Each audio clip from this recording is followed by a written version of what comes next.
কোরআনে মুকদ্দাস থেকে আয়াত কারিমা পড়েছি। আমার আল্লাহ বলে সূরা মাইদা 6 পারা আয়াত নম্বর 15, আল্লাহ তাআলা বলেন কাদ জাআ, তোমাদের কাছে এসেছে, মিনাল্লাহ, আল্লাহর নিকট থেকে, আল্লাহর তরফ থেকে নূর, একটা নূর আর একটা প্রকাশ্য গ্রন্থ। এই গ্রন্থ বলতে কাকে বোঝা যায়? কোরআন পাককে সবাই জানি আমরা, যে কোরআন পাকের জন্য নবী আমার বলেন মিশকাত শরীফ পাতা নাম্বার 489 হাদিস, বাবু ফাযাইলুল কোরআন, عن أبي أمامة الباهلي قال قال رسول الله صلى الله عليه وسلم اقرأوا القرآن فإنه يأتي يوم القيامة لصاحبه شفيعا। বলছে ও মুসলমানেরা, তোমরা ব্যাপক হারে কোরআন তেলাওয়াত করো, বেশি বেশি কোরআন পাক তেলাওয়াত করো, কেননা এই কোরআন পাক যারা তেলাওয়াত করবে কাল হাসরের মাঠে, কাল হাসরের ময়দানে এই কোরআনের পাক তাকে শাফাআত করে জান্নাতে নিয়ে যাবে। দ্বিতীয় হাদিস এসে যাও মুসলমান কবরে সবাই ছেড়ে চলে আসবে, কেউ যায় কবরে, কেউ যায়। ছেলে যদি মারা যায়, মা দুনিয়াতেই কান্না করেন, বাবা দুনিয়াতে কান্না করেন, ছেলে মেয়ে বাবা আত্মীয় স্বজন যারা আছে সবাই কান্না করেন, কবরে একা ছেড়ে দিয়ে চলে আসেন। কিন্তু আমার রহমতুল লিল আলামিন কবরে চলে যান, ডান দিকে দাঁড়িয়ে যাবে রমজানের রোজা, আর বাঁ দিকে দাঁড়িয়ে যাবে মুসলমান এই কোরআন। যে কোরআন যদি আমি দুনিয়াতে তেলাওয়াত করে যাই, আর কোরআন বলবে, রমজানের রোজা বলবে, ওহে কবরের মাটি এই বান্দাকে একা মনে করবে না, দুনিয়াতে আমি রমজান আমাকে এই রোজা রেখেছিল, আমি তার সাথে আছি, কোরআন বলবে আমি তার সাথে আছি, এই বান্দাকে একা মনে করো না।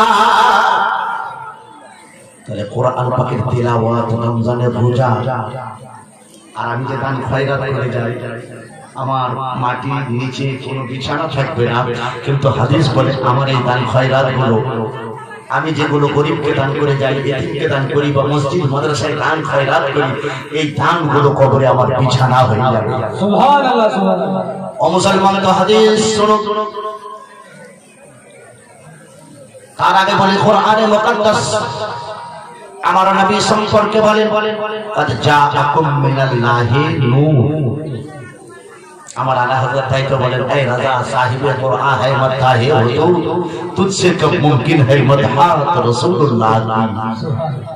সারা জগতের আলিম সারা জীবন যদি গুণগান প্রশংসা নবীর করতে থাকে, এমনকি হাদিস পাকের মধ্যে রাসূল পাক বলেন লাউ কানাতিল আশজাউ আকলামা ওয়াল আওরাকু কিরতাসা, দুনিয়ার যত গাছ আছে সব কেটে কেটে যদি কলম বানানো হয়, গাছের পাতাগুলোকে যদি কাগজ বানানো হয়, ও আবহাও মাদাদা, দুনিয়াতে যত পানি আছে সব যদি কালি বানানো হয়, মানব দানব যত ফেরেশতা আছে সবাই যদি লিখতে লাগে আমার নবীর প্রশংসা, একটা জায়গায় শেষ আছে, কিন্তু আল্লাহর প্রশংসার কোনো শেষ নাই। আল্লাহ হলেন ভয়ের মতো নাই, আর আমরা নবী পাকের যতই পাওয়ার বর্ণনা করি মতো নাই, অর্থাৎ এক জায়গায় গিয়ে সীমিত। কিন্তু এই সীমিত অবস্থাটা কেমন?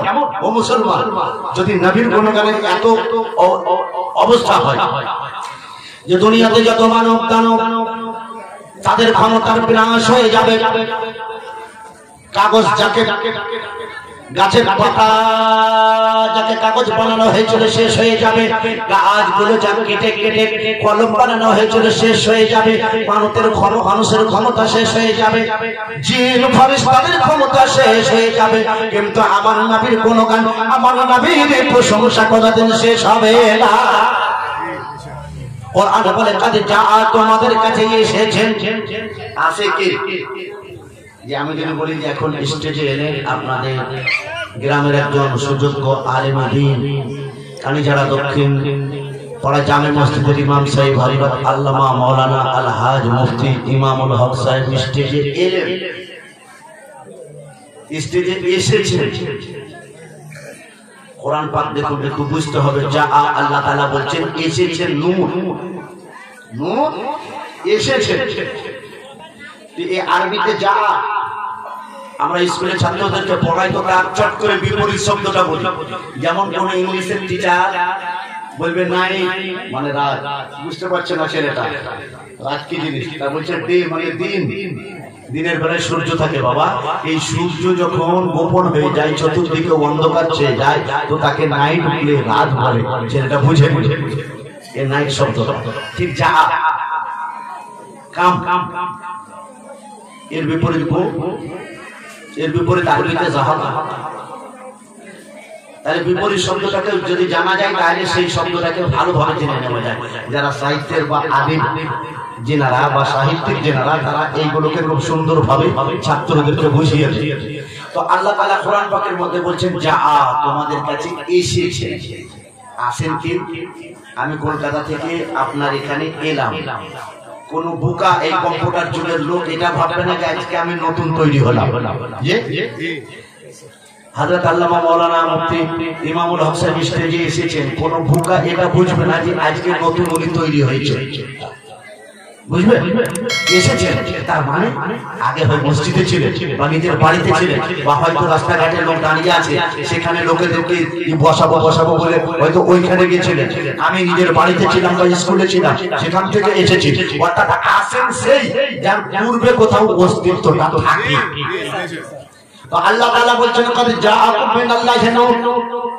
এবারে কোটেশন কাকে যদি নূর কাকে বলা হলো, অনেকে বলবেন নূর মানে আলো, যেকোনো একটা জ্যোতিকে বলা হয়েছে না। ওটা তুমি কোরআন বেশি বুঝো না, আল্লামা সৈয়দ কোরআন বেশি বুঝে।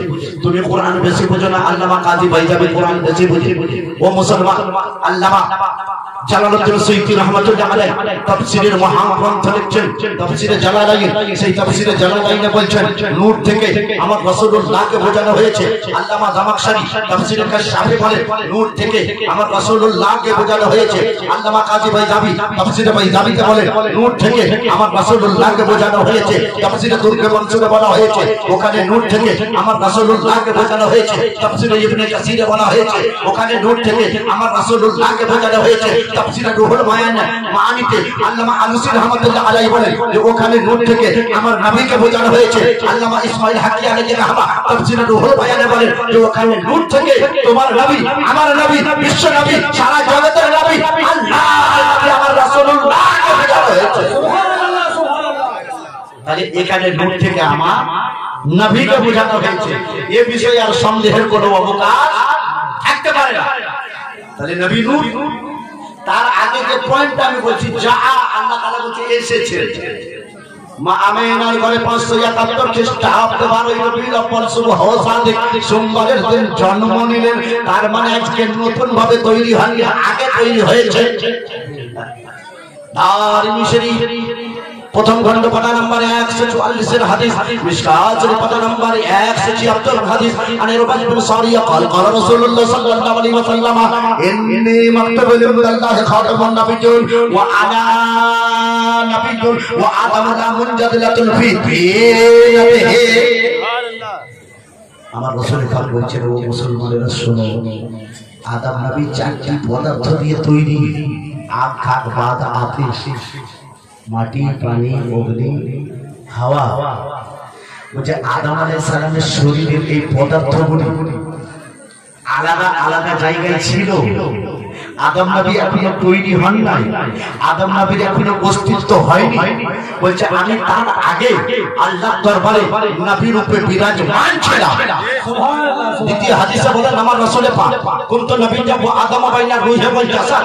বলছে আদম নবীর রূহ আলাদা জায়গায়, আদম নবীর শরীর আলাদা জায়গায়। এখনো আদম নবীর শরীরের সঙ্গে রূহের কানেকশনটা হয় নাই, অর্থাৎ আদম নবীর অস্তিত্ব এখনো তৈরি হয় নাই। তার আগে আমি রাসূলুল্লাহ নবী অবস্থায়, রাসূল অবস্থায় আল্লাহর দরবারে আমি বিরাজ করছিলাম। সুবহানাল্লাহ সুবহানাল্লাহ। আরে নবী তো তৈরি, জিবরাইলের হাদিস আগে শুনিয়েছি সর্বপ্রথম। আর এই দুটো হাদিস থেকেও বোঝা গেল যে নবী অনেক আগে তৈরি হয়েছে। সেই নূরকে আল্লাহ তাআলা বারোই নবীউল আউয়ালে মা আমেনার কোলে পাঠালেন। বুখারী শরীফ দ্বিতীয় খণ্ড কিতাব উন্নিকা হাদিস নম্বর 5101 عن عروة بن زبير قال لما مات أبو لهب فرأى بعض أهلي بشر هيبة قال ما ألقيت بعد قال من لم ألق بعدكم خيرا إلا سقيت بهذه بوطيئة الزويرية। সবাই বলে যে রাসূলুল্লাহর জন্মদিনে মিলাদ শরীফ পালন করলে কি হয়? আল্লামা সুয়ুতী ফাতাওয়ালিল হাবি কিতাবের মধ্যে লিখছেন যে মিলাদুন নবীতে কেউ যদি কিছু খরচ করে, রাসূল পাকের মিলাদ শরীফের জন্য কেউ যদি নতুন পোশাক পরে, রাসূল পাকের মিলাদ শরীফ নিজের বাড়িতে করায়, তা বলছে সারা জীবন ওই বাড়িতে কোনোদিন অভাব হবে না। জোরে বলুন সুবহানাল্লাহ। ওই বাড়ির কোনো পথ দুর্ঘটনায় মারা যাবে না, ওই বাড়ি থেকে চোর একটা ছুঁচো পর্যন্ত চুরি করতে পারবে না, ওই বাড়িতে কোনোদিন অশান্তি লেগে থাকবে না। এই রাসূলুল্লাহর মিলাদ শরীফের বরকত। হযরত ইমাম হাসান বসরি রাহমাতুল্লাহ আলাইহি বলে, লাউ কানা ইনদি মান যাহাবু মিসলা উহুদ, বলছে উহুদ পাহাড়ের সমতুল্য আল্লাহ তাআলা আমাকে যদি সোনা দেন, তাহলে ওই সোনা দিয়ে আমি বাড়ি গাড়ি নয়, অট্টালিকা বিল্ডিং নয়, মেয়ের জন্য ভালো ভালো পোশাক নয়, স্ত্রীর জন্য ভালো ভালো অলংকার নয়, ছেলের জন্য লম্বা চওড়া ব্যবসা নয়, আমি কি করব?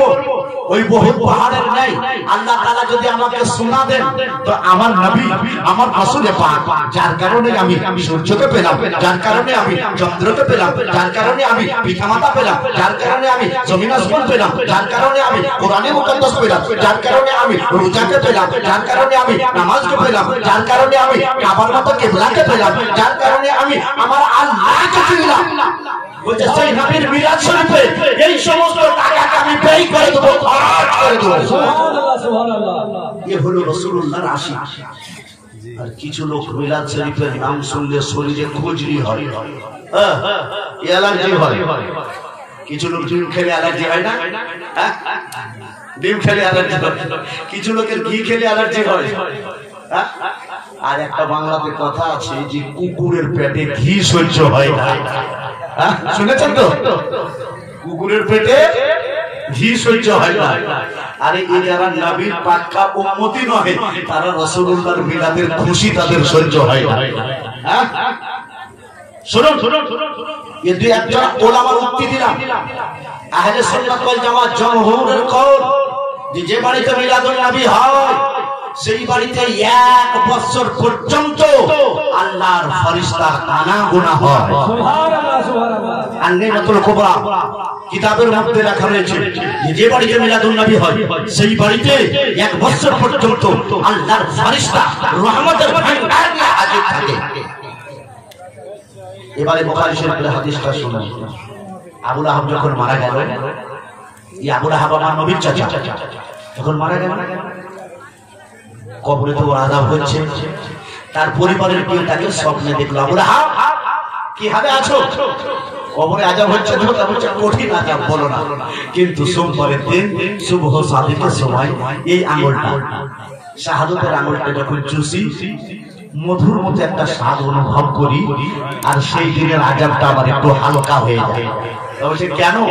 তা বলছে তোমার নবী যখন জন্ম নিয়েছিলেন তো আমার ঘরে একটা দাসী ছিল, তার নাম সুবাইবি। এই সুবাইবি আমাকে এসে বলে, মুনিব গো, ও গো আমার আবু লাহাব, মুনিব তোমার ভাই আব্দুল্লাহর বাড়িতে পূর্ণিমার চাঁদের চেয়েও সুন্দর একটা শিশু সন্তান জন্মগ্রহণ করেছেন। বলছে আমি খুশিতে বললাম, সুবাইবি আরে এত সকাল বেলায় আমাকে গুড নিউজ শোনালে, ভালো খবর শোনালে, তোমাকে আমি কি উপহার দিতে পারি? তো আমি বলেছিলাম, ওরে সুবাইবি যা যা, আমি তোকে আজাদ করে দিলাম, মুক্তি দিয়ে দিলাম, এখন যেখানে ইচ্ছা সেখানে চলে যা। সুবহানাল্লাহ সুবহানাল্লাহ। বলছে সুবাইবি তোমার নবীর জন্মতে তাকে আমি মুক্তি দিয়েছিলাম, একটু খুশি পালন করেছিলাম, যার কারণে সোমবারের দিনের আমার আযাবটা হালকা হয়ে যায়। এই হাদিসের উপরে ব্যাখ্যা লিখছেন আল্লামা মুহাদ্দিস আব্দুল হাদ দেহলভী আলাইহি রাহমাতুল্লাহ মাদারিজুন নুবুওয়াত কিতাবে, যে ও মুসলমানেরা, আবু লাহাব মার্কা মারা কাফির, আবু লাহাব সার্টিফিকেট পাওয়া কাফির, আবু লাহাব জাহান্নামে যাওয়ার সার্টিফিকেট পেয়েছে।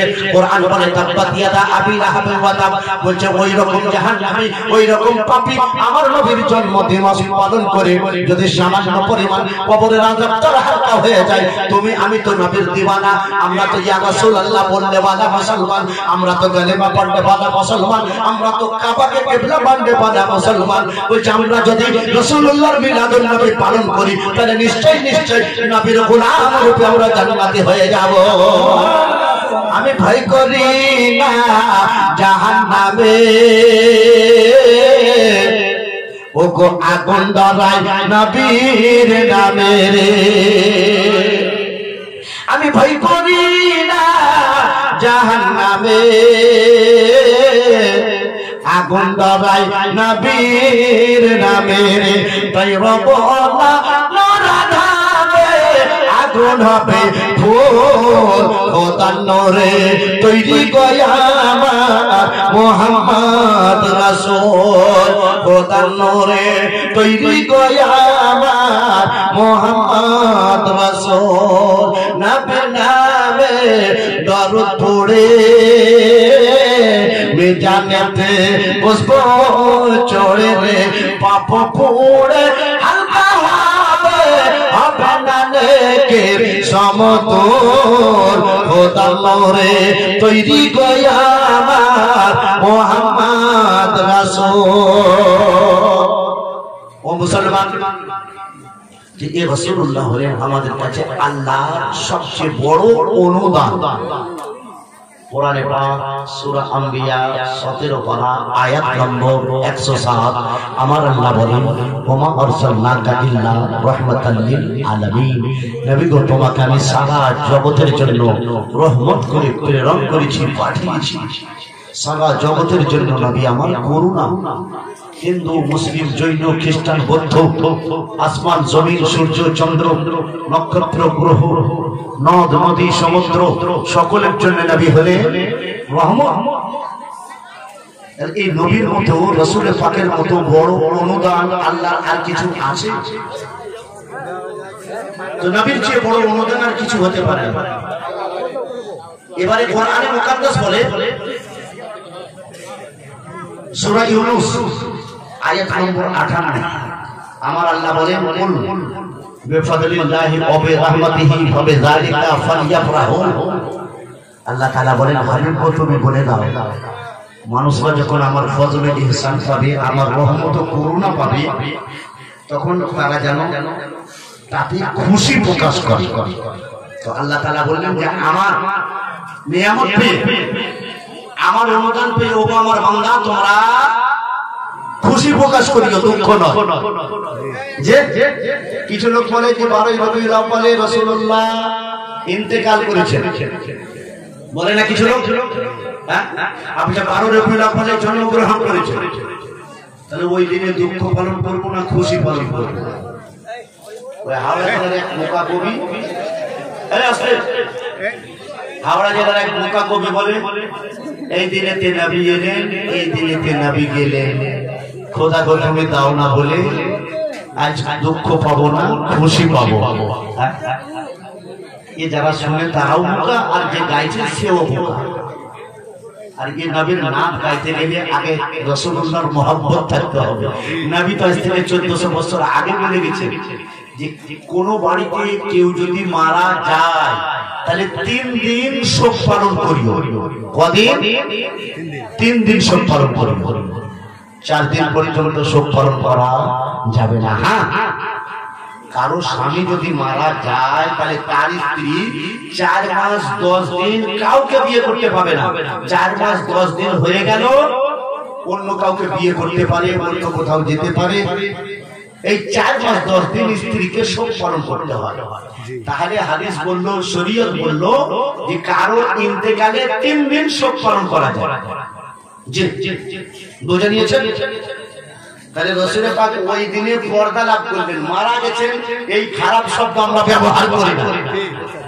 বুঝতে পেরেছেন এক এক সময় এক একটা শব্দকে ভেবে চিন্তে ব্যবহার করতে হয় আচ্ছা অনেক সত্য কথা কিন্তু সভ্য সমাজে বলা যায় না দুই একটা উদাহরণ দিন একটা ছেলে হ্যাঁ খুব বাঁকা তার মামাকে ডাকবে কিন্তু কি বলছে ও পাকা ছেলে তো বলছে ও আমার বাপের শালা তোমাকে আমার বাপ ডাকছে মামা খুশি হবে না দুঃখ পাবে মামা খুশি হবে না দুঃখ পাবে জোরে বলুন বলছে বাপের শালা তোমাকে বাপ ডাকছে আচ্ছা কথাটা কি মিথ্যা না সত্য ওই ভাগিনার মুখে ওই শব্দটা মানায় না। সভাপতি সাহেব বলবে তুমি অমুকের শালা, এটা ঠিক আছে। মুফতি সাহেব বলবে তুমি অমুকের শালা, এটা ঠিক আছে। কিন্তু ভাগিনাকে আদরের শব্দ মামা বলতে হবে। মামা তোমাকে আব্বা ডাকছে। সব শব্দ সবাইকে বলা যায় না। আরেকটা তো উদাহরণ, একটা ছেলে এরকম পাকা, তার মা এরকম জালসা শুনছে, আর ওর বাপ বাড়ি গেছে। এবারে ওর বাপের খিদে লেগেছে, খাবার খাবে। এবারে ওর ছেলেটা চলে যায়, তোর মাকে ডেকে নেয়।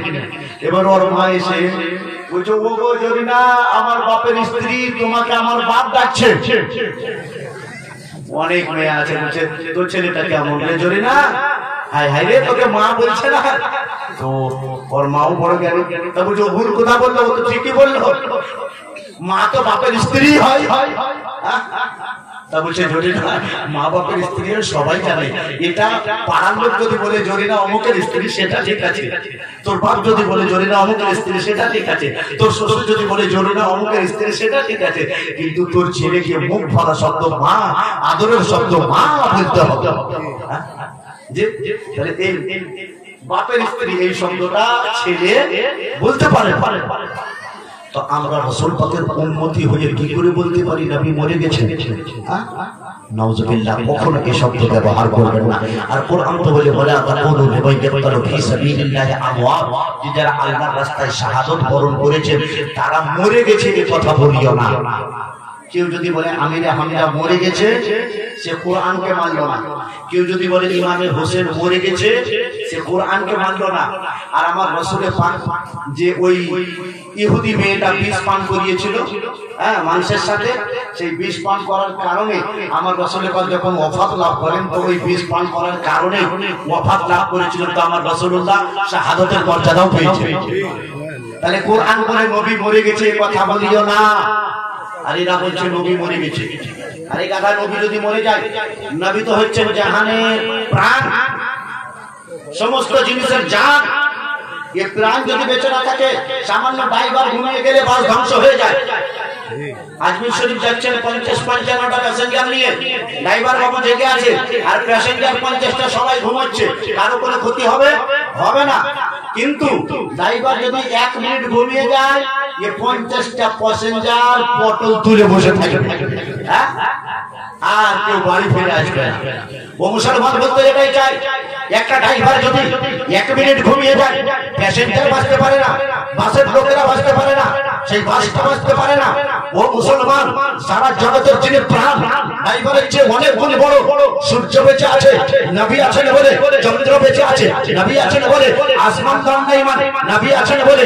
আমি আপনি বেঁচে আছি, নবী বেঁচে আছেন বলে। সমুদ্র নিজের গতিতে চলে, আমি নবী বেঁচে আছেন বলে।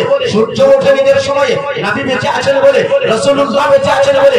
গাছপালা বেঁচে আছে, রাসূলুল্লাহ বেঁচে আছেন বলে। পশু পাখি বেঁচে আছে, রাসূলুল্লাহ বেঁচে আছেন বলে।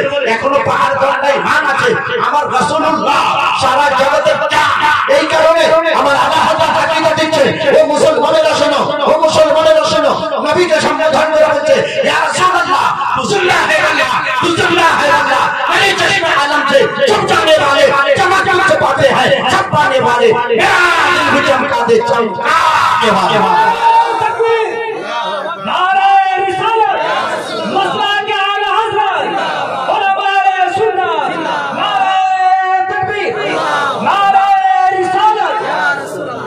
আমাদের যে আকীদা বাস্তবসম্মত এবং কোরআন এবং হাদিসের পরিপূর্ণ দলিল সম্মত যে আমার নবী জিন্দা, আমাদের চোখ থেকে পর্দা নিয়েছে।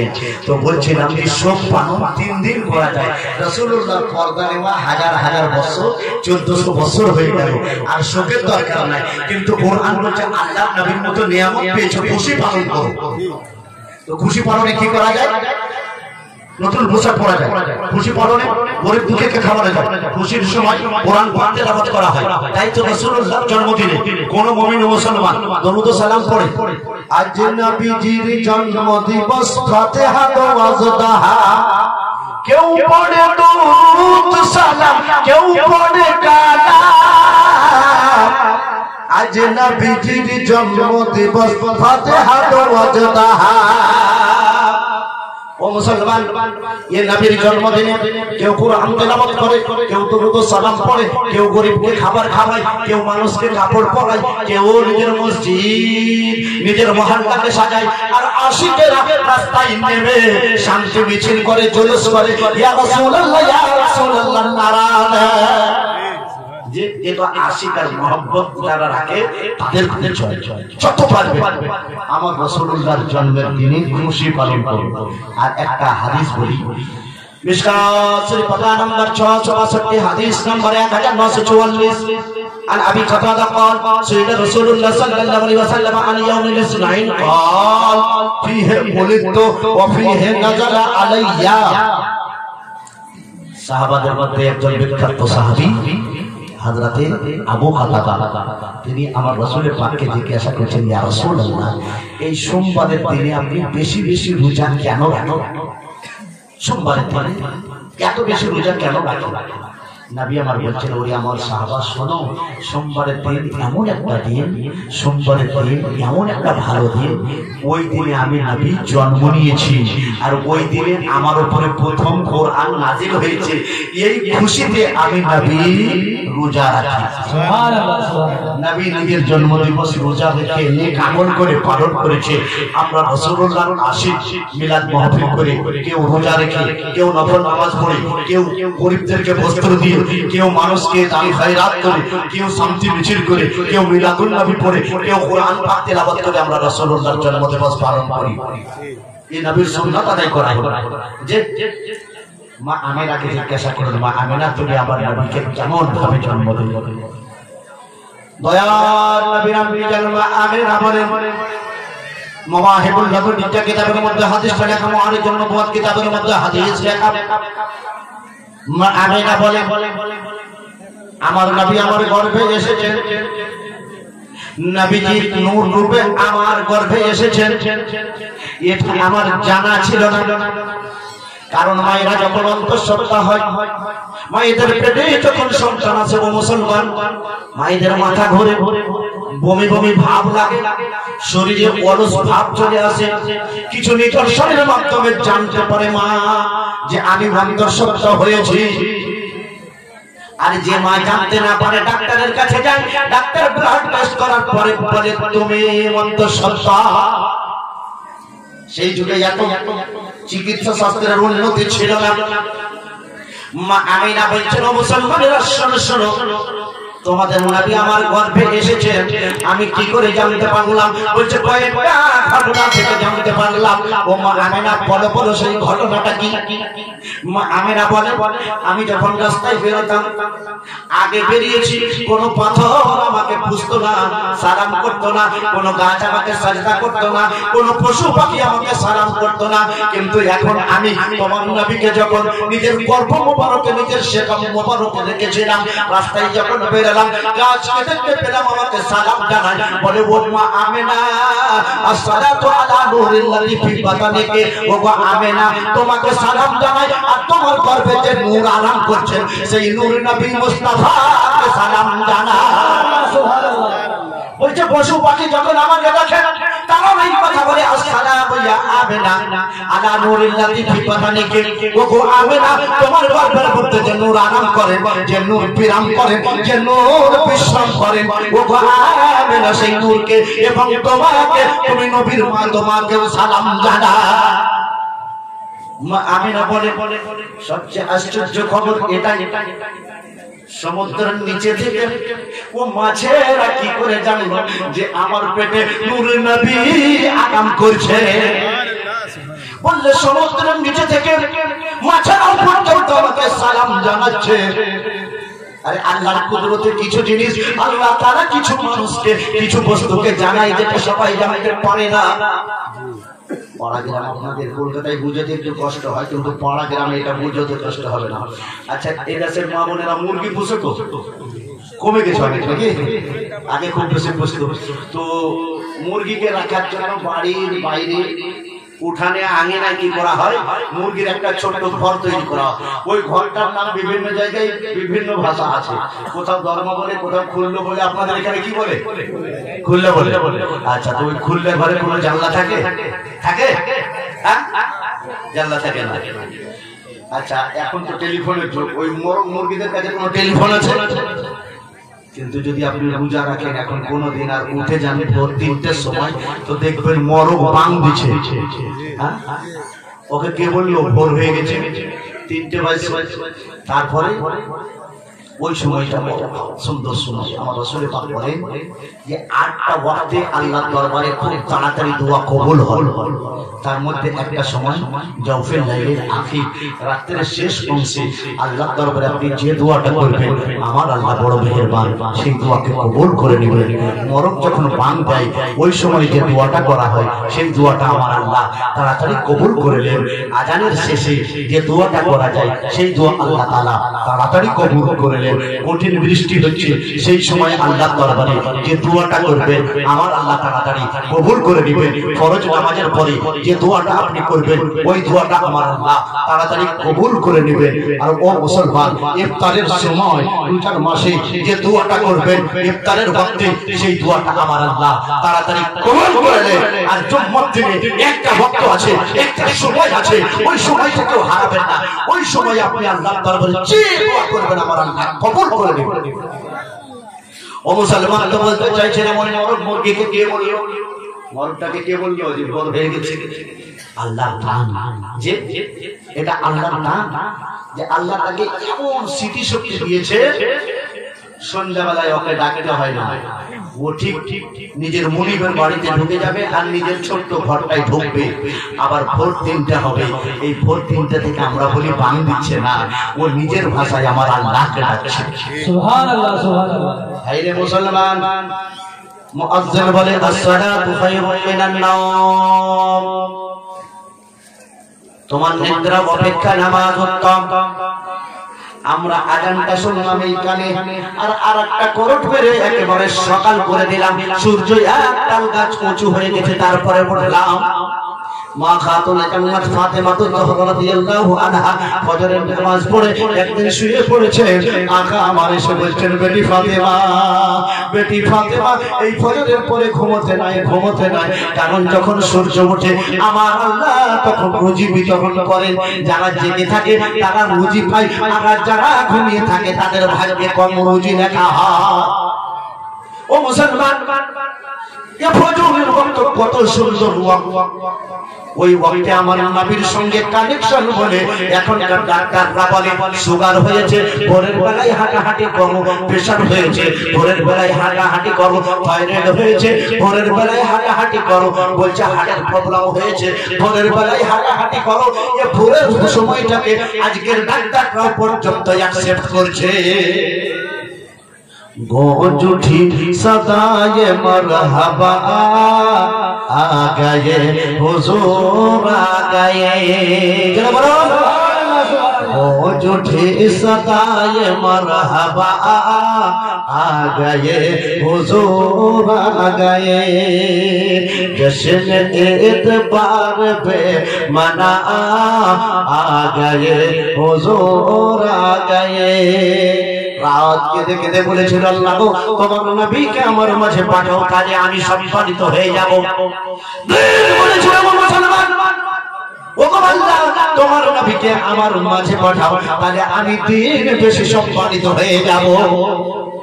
আল্লাহ তাআলা দুই জনেরই আরজুকে কবুল করলেন, দুই জনের দোয়াকে কবুল করলেন।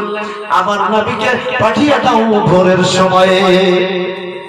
আমার নবী সাদিকের সময় আসছে, রাতের একটু অন্ধকার, রাত বলবে আমার অংশ, আর দিনের একটু উজালা, দিনও বলবে আমার একটু অংশ।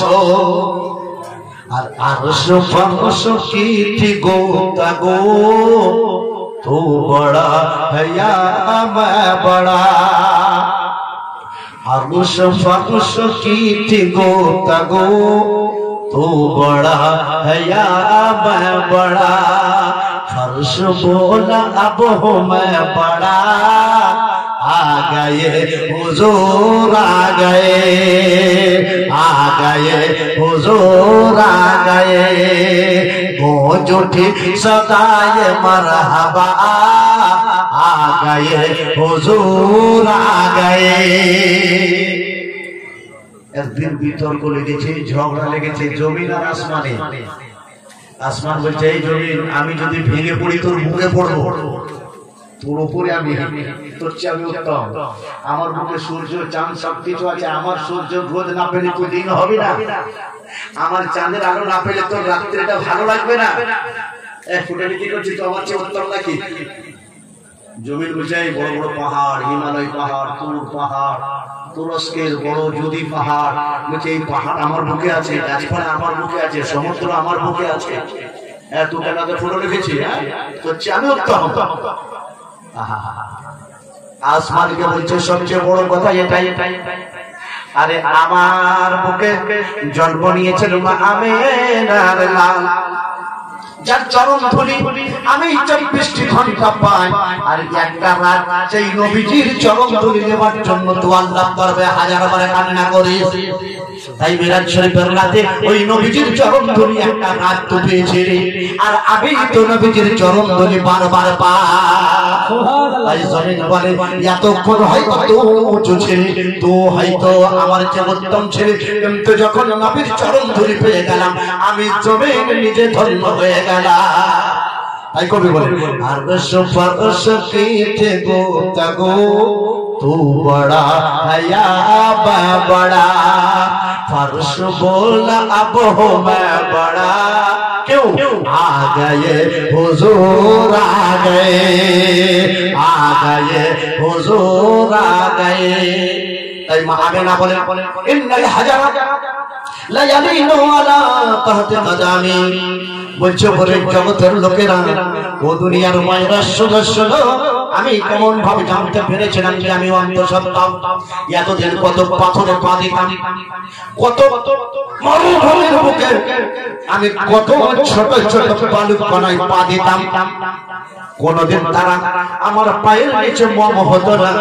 কিন্তু যেদিন থেকে তোমার নবীর নূর মুবারক আমি পেটে পেলাম, আমি যখন কোন পাথরে পা দিই ওই পাথর আর শব্দ থাকে না, আমাকে সালাম জানাই, ওগো নবীজি আমি জান তোমাকে সালাম, আসসালামু আলা নূরিল্লাযী ফি বাতানিকা, আর সালাম জানাই তোমার পেট মুবারকে আছে সেই নূরকে, ওগো আমিনা তোমাকে সালাম জানাই। আর নবীজি আছেন বলে আমি আর শব্দ থাকবো না, শব্দ থাকবো না, ও মা আমিনা তোমার কদমের নিচে আমি হয়ে গেলাম মমের মতো। মা আমেনা বলছেন এই সমস্ত ঘটনা থেকে আমি বুঝতে পারলাম যে আমি মহানবী বিশ্ব নবীকে নিজের পেটের মধ্যে ধারণ করে রেখেছি। বলছে তারপরে মক্কার মেয়েরা জমজম কুয়াতে পানি আনতে যেত, লাইন ধরে সবাই পানি নিচ্ছে, আমিও বালতি নিয়ে গেছি, দড়া নিয়ে গেছি, কলসি নিয়ে গেছে, কলসিটা রাখলাম, যখন বালতি আমি কুয়োর মধ্যে ফেলে দিলাম পানি থেকে আওয়াজ আসছে ও নবী জননী, ও মা আমেনা ওয়াসসালামু আলা নূরিল্লাযী ফি বাতানিকি, ও মা আমেনা তোমার গর্ভের মধ্যে যে নূর রয়েছে মা আমেনা তোমাকে সালাম জানাই, আর সেই নূরকে আমি হাজার হাজার বার সালাম জানাই। নবী তোমার গর্ভে আছেন আর তোমাকে পানি তুলতে হবে না, না আমি পানি তোমার চরণ তলে হাজির হয়ে গেছি। মা আমেনা যত ইচ্ছা তুমি হাতে করে তুলো, হাতে করে তুলো, আর নিজের কলসি ঘরের মধ্যে তুমি ভরে নাও। মা আমেনা বলে সবাই যেন আমাকে সালাম জানায়, গাছপালা আমাকে সালাম জানায়, পশু পাখি আমাকে সালাম জানায়, পাহাড় আমাকে সালাম জানায়, আর পাথর আমাকে সালাম জানায়, এবং আমার পায়ের নিচে মম হয়ে যায়। জমজমের কুয়ো আমাকে পানি তুলতে দেয় না, পানি একবারে উপরে উঠে চলে আসে, আমার পানি নেওয়া হয়ে যায়, আবার অন্য মেয়ে পানি আনতে গেলে পানি নিচে চলে যায়। মা আমিনা বলে আর একটা আশ্চর্য বড় ঘটনা দেখেছিলাম, রজব মাস প্রথম আমার নবী আমার গর্ভে এসেছেন, সেই চাঁদটা ছিল গজবের চাঁদ, সবে বরাতের আগের চাঁদ, অর্থাৎ রমজানের প্রায় এক চাঁদ আগে। মা আমিনা বলেন গভীর রাত, আমি আমার আরাম কক্ষে, আমি আমার শয়ন কক্ষে, আমি আমার বেডে ঘুমিয়ে আছি, গভীর রাতে স্বপ্ন দেখলাম একজন খুব লম্বা, খুব চওড়া, সুন্দর তার চেহারা, বড় রূপবান, হাতে তার লাঠি, সাদা জামা পরে আছেন, মাথায় তার সবুজ পাগড়ি, আর তেনার শরীর থেকে সুগন্ধ বের হয়। এইরকম মহাপুরুষকে আমি আমার ঘরের ভিতরে দেখলাম, আমি আতঙ্কিত হয়ে গেলাম, আমি একটু ভয় পেয়ে গেলাম। কারণ সতী নারী নিশ্চয়ই ভয় পাবে, যতই সে মহাপুরুষ হোক না কেন, তার শয়ন কক্ষে, তার নির্জন ঘরে যদি কোনো অপর পুরুষ পৌঁছে যায়। কিন্তু এই মহাপুরুষ বলছেন, বেটিয়া বেটা তুমি কোনো চিন্তা করবে না। কোন মেয়েকে যদি বেটি বলা যায়, মা বলা যায়, তাহলে ওই বেটি আর ওই মা, সে বলবে এই ব্যক্তি আমাকে ভাই বেটির নজরে না হয় মায়ের নজরে দেখছে। সুতরাং এর কাছে আমি নিরাপত্তা পাবো, এর কাছে যেতে বা এর কথা শুনতে আমার কোনো ভয় নাই। মা আমিনা বলছেন, ওই মহাপুরুষ যখন আমাকে বেটি বলে সম্বোধন করলেন, আমার মধ্যে সাহসের সঞ্চার হয়ে গেল। তখন আমি সাহস করে জিজ্ঞাসা করলাম, নামটা বাবা গো আপনি কে, একটু আমাকে বলো। আমার নির্জন কক্ষে এসেছেন, আমার ঘরে এসেছেন, ও বাবা বলুন আপনি কে। তখন তিনি বলছেন, বেটি আমিনা আনা আবুকে, আমি হলাম তোর বাবা। মা আমিনা বলছেন, মা কানা আদি মিসলুকা, আমার আব্বা আপনার মতো নয়, আমার আব্বার দাড়ি মোবারক আপনার মতো নয়, আমার আব্বা এত লম্বা নন, আমার আব্বা এত চৌড়া নন, আমার আব্বা আপনার মতো দেখতে এইরকম সুন্দর নয়, আমার আব্বা আপনার হাতে যে লাঠি, সেই লাঠিও পাবেন না, জীবনে এই ধরনের লাঠি ব্যবহার করেন নাই। আপনি আমার আব্বা হলেন কি করে, আপনি আমার বাবা হলেন কি করে।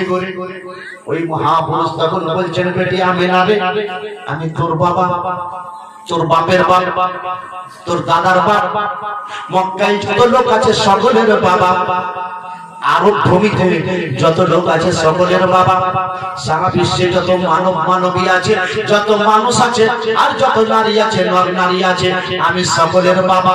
আমি হলাম আবুল বশর সাইয়্যিদনা আদম পয়গম্বর। বলছে, বেটি আমিনা হয়তো তোর জানা নেই, বেটি আমিনা রে, আমি তোকে একটা শুভ সংবাদ দিতে এসেছি।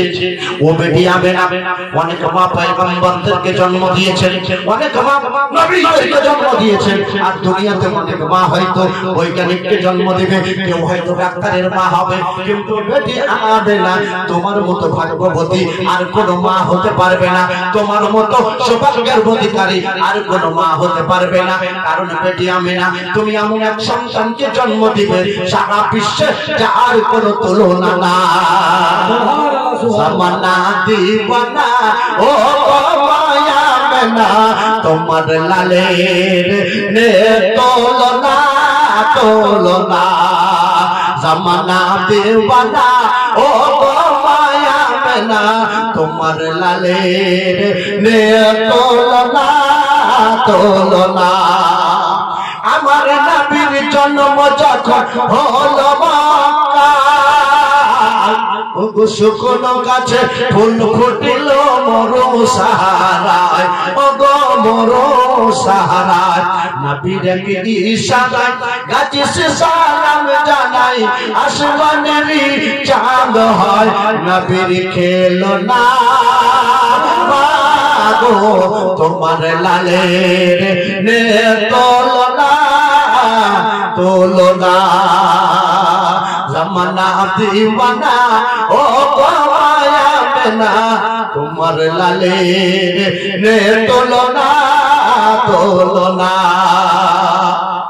ও মুসলমান, মা আমিনা বলেন, পয়গম্বর আদম আলাইহিস সালাম আমাকে শুভ সংবাদ দিয়ে গেলেন, ও বেটি আমিনা তুমি এমন এক নবীকে জন্ম দিবে, সারা বিশ্বে ওই নবী ওই রাসূলের কোনো তুলনা নাই।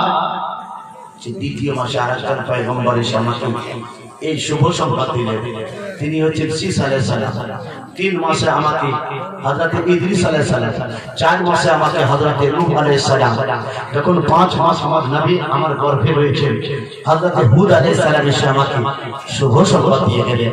6 মাসে হযরত ইব্রাহিম খলিলুল্লাহ আলাইহিস সালাম, 7 মাসে হযরত ইসমাঈল আলাইহিস সালাম, 8 মাসে হযরত মুসা আলাইহিস সালাম, আর 9 নম্বর মাসে মরিয়ম আলাইহিস সালামের সন্তান হযরত ঈসা আলাইহিস সালাম আমাকে এসে সালাম দিলেন আর বললেন এমন এক নবীকে ও বিবি আমিনা তুমি জন্ম দিবে যে নবীর তুলনা সারা বিশ্বে নাই, সারা বিশ্বে নাই।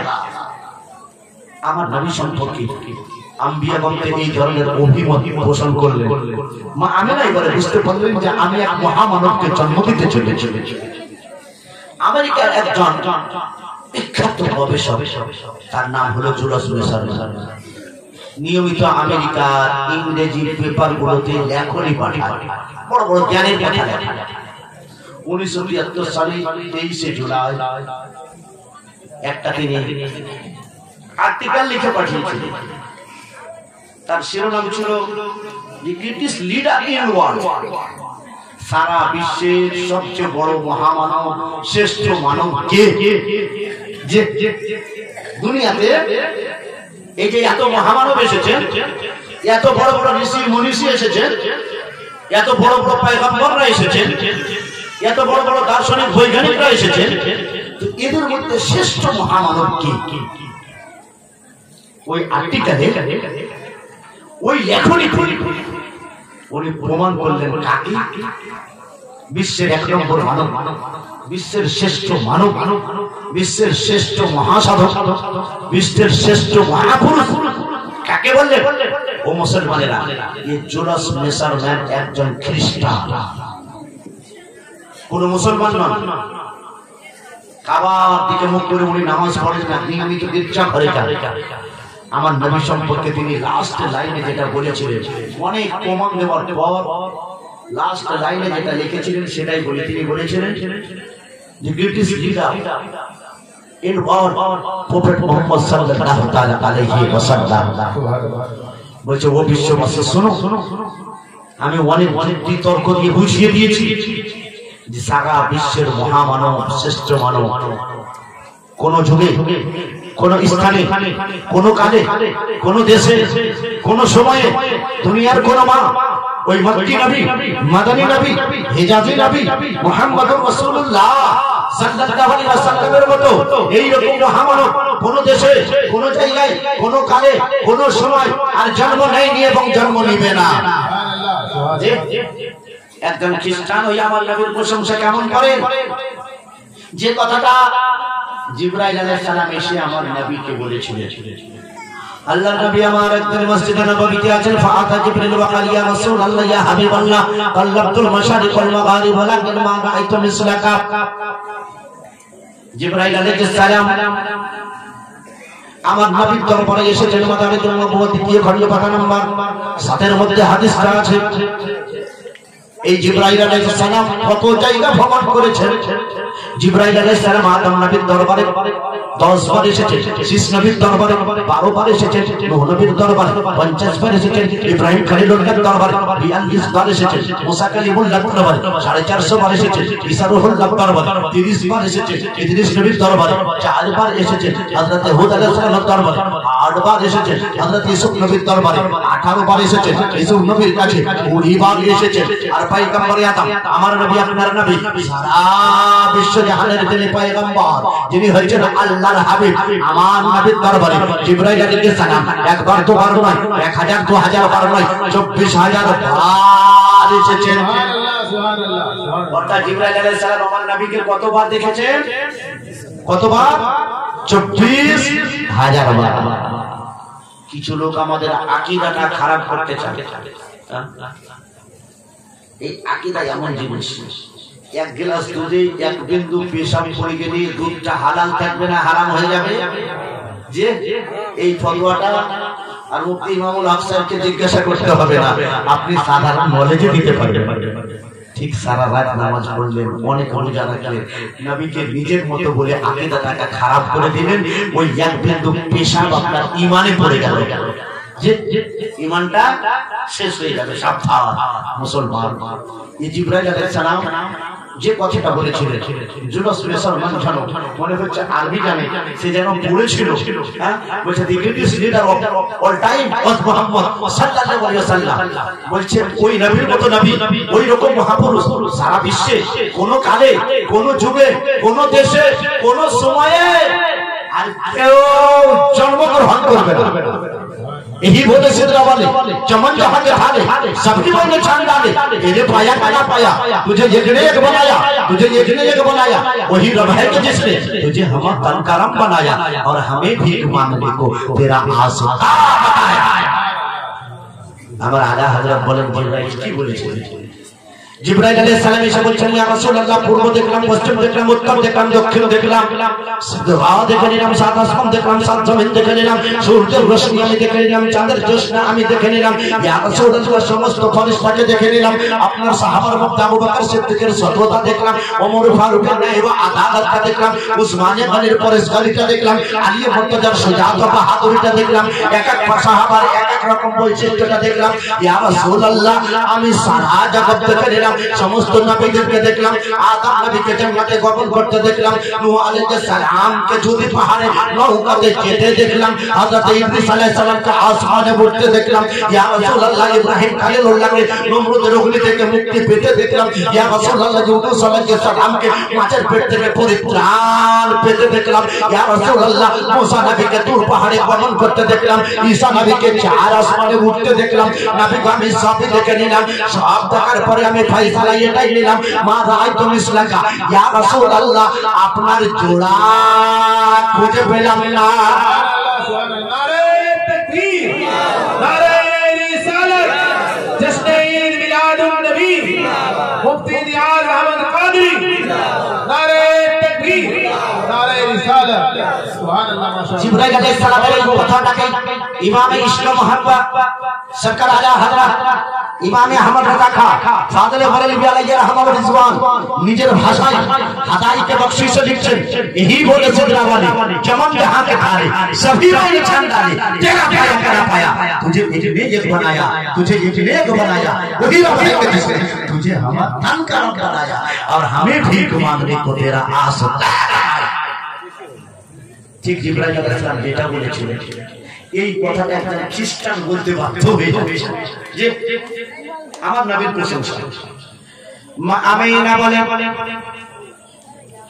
নবীজি যে রাতে জন্মগ্রহণ করলেন, গভীর রাত, আমার আশেপাশে কেউ নাই, আমি একা নেই, আমি একাকী ঘরে আছি, ঘরটা অন্ধকার, ছোট্ট আমার ঘর, গভীর রাত, আমার পেটে ব্যথা জেগে উঠেছে, প্রসব বেদনা জেগে উঠেছে, আমি চিন্তা করছি মাবুদ গো, ওগো আমার আল্লাহ, আমার আগে পিছে কেউ নাই, ডানে বাঁয়ে কেউ নাই, আমি তো একা, এখন তো দাঁড়াতে পারবো না, কাউকে ডাকবো, আমার স্বামী তো ইন্তেকাল করে গেছেন, শ্বশুর মশাই কাবা ঘর গেছেন তাওয়াফ করতে, কাবার জিয়ারত করতে, আমার যারা আত্মীয় স্বজন নিজের নিজের ঘরে আরাম করছে, আমি তো এখন আওয়াজ দিয়ে কাউকে ডাকতে পারবো না, আল্লাহ গো এই মুহূর্তে আমি কিভাবে সন্তানে জন্ম দেব? কিন্তু আমি না, তোমার চিন্তা করার দরকার নাই, যার হাবিব জন্ম নেবেন তিনি আগে থেকে সুব্যবস্থা তৈরি করে দিচ্ছেন। আল্লাহ তাআলা বলছেন জিবরাইল আর দেরি করিও না, জান্নাতের রমণীদেরকে বলো তারা মা আমেনার ঘরে যাবে, আজ আমেনার ঘরে ওর পরিবারে, আজ আমেনার ঘরে, আজ আমেনার ঘরে ওর পরিবারে, নূরের দোলাই দোল নবী, নূরের দোলাই দোল নবী, নবী সাল্লাল্লাহু আলাইহি, আজ আমেনার ঘরে, আজ আমেনার ঘরে ওর পরিবারে।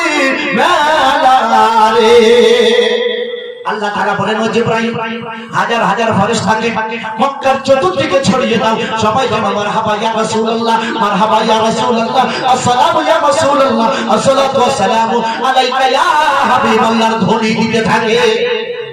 ইয়া রাসূলুল্লাহর নারাতে, ইয়া রাসূলুল্লাহর মধুর আওয়াজে মক্কার ফিজা, মক্কার পরিবেশ যেন একেবারে সুগন্ধিত হয়ে গেছে। আল্লাহ তাআলা বলছেন মালিকুল মউতকে বলে দাও আজকে রাতে কারো জান কবজ করা যাবে না, কোন মেয়েকে তার স্বামী হারা করা যাবে না, কোন ছেলেকে তার বাপ হারা থাকে এতিম করা যাবে না, কোন ছেলেকে তার বাপ হারা করা যাবে না, কোন মাকে তার সন্তান হারা করা যাবে না। ও বলে করবো আজকের রাতে তুমি পড়তে থাকো সালাতু ওয়া সালামু আলাইকা ইয়া রাসূলুল্লাহ। আজকে রহমতের রাত, আরে আল্লাহর হাবিব মা আমেনার কোলে জন্ম নেবে। ঘরের মধ্যে চলে আসছেন মা আমেনা, বলছেন অপরিচিতা কয়েকজন মহিলা। জিজ্ঞাসা করলাম মা গো তোমরা কে? জীবনে তো তোমাদেরকে মক্কা নগরীতে কোনোদিন দেখি না।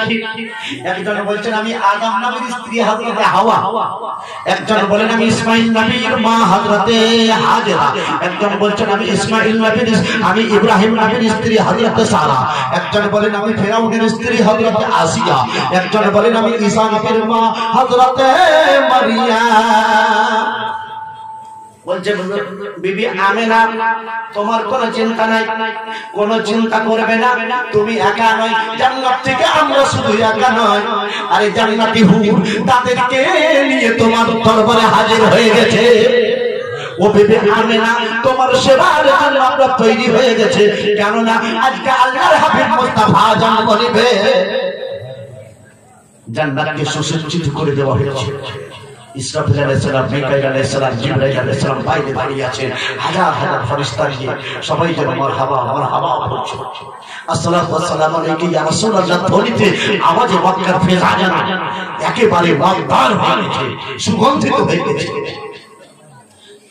আল্লাহ তাআলা বলছেন ও জিবরাইল জান্নাতের খাজিনকে বলো, জান্নাতের মালিকদের ফেরেশতা রিজওয়ান এবং খাজিন বলছে এই দুইজন ফেরেশতাকে বলো মা আমেনার ঘরে যাবে, জান্নাতের কলম নেবে, সোনার কলম, সোনার দস্তরে নেবে, সোনার পেন নেবে, আর সোনার কালি নিয়ে আমার হাবিবের কানে মহারে নবুয়ত লা ইলাহা ইল্লাল্লাহ মুহাম্মাদুর রাসূলুল্লাহ লিখে নেবে। মা আমেনা বলেন গভীর রাত আমি দেখতে পেলাম আমার ঘরে এইরকম জান্নাতি মেয়ের সমাগম, আর আমি কি দেখতে পেলাম একটা সাদা লম্বাদার পথ, বলছে ডানাটা আমার মাথা থেকে পা পর্যন্ত একবার বুলিয়ে দিল, বলছে ওই ডানার বরকতে আমার শরীরের সমস্ত ব্যথা নির্মল হয়ে গেল, আমার ব্যথা যেন ভালো হয়ে গেল। আমেনা আরো বলেন আমি বড় পিপাসিত। আল্লাহ তাআলা বলেন ও জিবরাইল আমার নবীজি রামমিজান পিপাসিত হয়ে গেছে, জান্নাতের রিজওয়ানকে বলো জান্নাতি হুরের হাতে জান্নাতি শরবত প্রদান করবে। আজকে আমার নবীজি রামমিজান হযরতে আমেনা সেই শরবত পান করবেন। মা আমেনা বলেন আমি পিপাসিত অনুভব করছিলাম, সামনে দেখলাম একটা বড় গ্লাস, সেই গ্লাসে এক গ্লাস শরবত, শরবতের রংটা বলছে দুধের চেয়েও বেশি সাদা, ও আহাল্লা মিনাল আসাল মধুর চেয়েও বেশি মিষ্টি। মা আমেনা বলেন ওই শরবতটি পান করার সাথে সাথে আমার শরীরের সব ব্যথা ভালো হয়ে গেল, ও খাওয়াজা মিন নূর, আমি একটা নূরের সন্তানকে জন্ম দিলাম। মা আমেনা বলেন ওই নূরের ঝলকে আমি কি দেখতে পেলাম, আইতো কসুর শাম, সিরিয়া দেশের বড় বড় বিল্ডিং গুলোকে আমি দেখতে পেলাম। দ্বিতীয় বর্ণনায় বলেন ফার আইতুল মাশারিক ওয়াল মাগারিব, বলেন খারাজা মিন নূর ফাআদা বিহি কুসুরুশ শাম ওয়া রাআইতুল মাশারিক ওয়াল মাগারিব। মা আমেনা বলেন যখন নূরের ঝলক, সেই নূরকে আমি জন্ম দিলাম, সেই নূরের ঝলকে আসমান জমিন, সাত তাবাক আসমান সাত তাবাক জমিন, দুনিয়ার পূর্ব পশ্চিম, বলছে আমি আমার চোখের সামনে সব দেখতে পেয়েছিলাম। মারহাবা মারহাবা আওয়াজ শুনতে পেয়েছিলাম। নবীকে কিভাবে জন্ম দিলে মা আমেনা তুমি একটু বলো। মা আমেনা বলেন শোনো, দুনিয়া অন্যান্য সন্তান কান্না করতে করতে জন্ম নেয়, কিন্তু খারাজা মিন নূর, আমি একটা নূরের শিশুকে জন্ম দিলাম। মা আমেনা বলছেন আমি নূরের শিশুকে জন্ম দিলাম। দো জাহানের বাদশাহ হয়ে কে এলো দুনিয়ায়, বলবো গো শুনতে চাই জন্ম নিয়ে কুচি শিশু কে এমন সজদাতে যায়, বলবো গো শুনতে চাই জন্ম নিয়ে কুচি শিশু কে এমন সজদাতে যায়, বলবো গো শুনতে শুনতে চাই দো জাহান বাদশাহ হয়ে কে এলো রে দুনিয়া বলবো গো শুনতে চাই। ও মুসলমান, আমিনা বলে আমি আমার নবীকে দেখলাম, আমি আমার শিশুকে দেখলাম সাজদা অবস্থায় পড়ে আছে। ফাদাই তো উজলাই এলা ফারিহি বলছে আমি আমার কামটাকে আমার নবী কি পড়ছিলেন, আস্তে আস্তে পড়ছিলেন, মৃদু আওয়াজে পড়ছিলেন। বলছে কানটাকে তার মুখ মুবারকের কাছে যখন নিয়ে গেলাম তো তার জবান থেকে বের হচ্ছে রব্বে হাবলি উম্মতি, রব্বে উম্মতি, রব্বে উম্মতি। আল্লাহ গো আমার গুনাহগার উম্মতিকে বখশে জান্নাতি বানিয়ে দাও। পীর পয়গম্বর কত এলো তারা কি কেউ কেঁদেছিল? হিংসা ছাড়ো সত্য বলো, ও গো হিংসা ছাড়ো সত্য বলো, ইনি কেন কাঁদিল? ও গো রহমত নেমে এলো মা আমেনার ঘরে, রহমত নেমে এলো এতিম হালে মা আমেনার কোলে, রহমত নেমে এলো। ও মুসলমান, আমার নবী জন্ম নিয়েছেন, তার আগে তো অনেক পয়গম্বর অনেক নবী জন্ম নিয়েছেন। জন্মের সময় কেউ কান্না করেন নাই, কিন্তু আমার রাসূল পাক কত রহমতুল লিল আলামিন, কত দয়ার নবী, আমাদের জন্য কত কান্না করে। আমার রাসূল পাক কি পয়গাম দিয়েছেন জানেন? মা আমেনা কেমন ভাবে জন্ম দিলে, আমার নবীকে কেমন রূপে পেলে, হাদিসটা শোনাবো। মুআহিবুল লদুনিয়া কিতাব কিনা, কিন্তু তার আগে বুখারী শরীফের একটা হাদিস শোনাবো। বুখারী শরীফ প্রথম খণ্ড পারা নম্বরে 176 বাবুল আযান, হাদিস নম্বর বাবুল আযানের 58। আন আবি হুরায়রা قال قال رسول الله صلى الله عليه وسلم سبعات يظلهم في ظله لا ظل يوم الا ظله الامام العادل وشاب نشأ في عبادة ربه ورجل قلب معلق في المسجد ورجل تحارب في الله اجتمع في الله واختلف في الله ورجل قلبته امرأة ذات منصب وجمال فقال إني أخاف الله ورجل ينفق فصدق أمواله حتى لا تعلم شماله ما أنفقت يمينه ورجل ذكر الله خاليا حتى فاضت عيناه। বুখারী শরীফ প্রথম খণ্ড বাবুল আযানের হাদিস। এই ঈদ মিলাদুন নবীতে আমার রাসূল পাকের পয়গাম মা বোন সকলের জন্য যে আমার রাসূল দিয়েছেন সেটা শোনাতে চাইছি। উম্মতিদের কি দিয়েছেন আমার রাসূল পাক বলে, কাল হাসরের মাঠে, হাসরের মাঠে সূর্য তোমাদের মাথা উপরে হবে। ও মুসলমান চিন্তা করো, সূর্য কোথায় হবে? জোরে বলো, কোথায় হবে? মাথার উপরে। সূর্য কোথায় হবে? মাথার উপরে। আল্লাহ। ও মুসলমান, আজকে সূর্য কত কিলোমিটার দূরে? বিজ্ঞান বলে কোটি কোটি কিলোমিটার দূরে, যে কয়েক হাজার কিলোমিটার দূরে। জ্যৈষ্ঠ মাসে, আষাঢ় মাসে সূর্যের তাপ আমরা নিতে পারি না ভোরবেলায়। আল্লাহু আকবার। রাসূল পাক বলেন সেই হাসরের মাঠে আল্লাহ হবেন বিচারক, আল্লাহ হবেন মালিক। সেদিন বাদশা হবেন আল্লাহ। আর আরশের ছায়া ছাড়া আর কোনো ছায়া থাকবে না। মানুষের শরীর থেকে এত ঘাম বের হবে যে ওই ঘামে মানুষ সাঁতার কাটবে।